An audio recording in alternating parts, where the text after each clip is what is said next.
I'm looking at a list here, courtesy of our buddy Elliot Shore Parks. Elliot put together a great little resource here of the recent times a receiver was traded for a first plus, right? Like, this does happen once in a while where a receiver is traded for a first-round pick and more.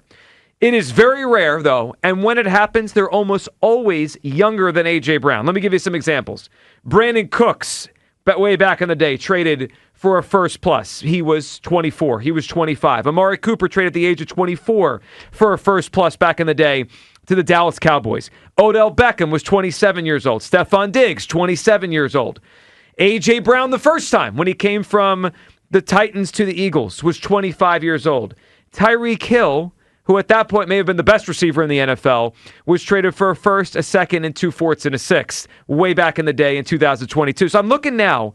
The only guy that is the same age or older than AJ that went for this kind of asking price was Davante Adams when the Packers traded him from Green Bay to Las Vegas. But that year, Davante Adams that I'm talking about was coming off of 123 catches and 1,500 yards.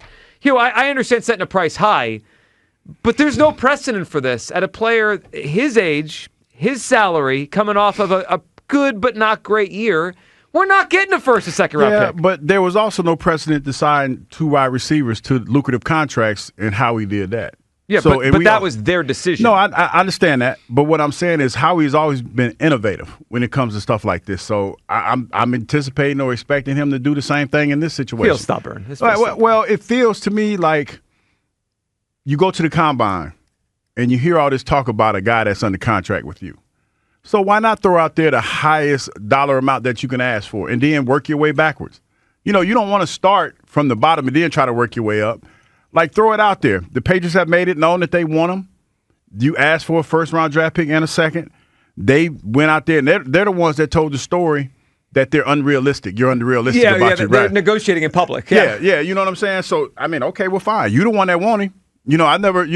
We never really came out and said we wanted to trade him. Wow. But you showed some interest in it. Yeah. There was never a conversation that I've heard where they said, hey, we're looking to trade A.J. Brown. No, but A.J. Brown is the one out there looking for his own trade. Yes, he is. And that's because of circumstances that we are not privy to. But, if you want him, then pay for him. The price of the brick went up. That's how I hear it.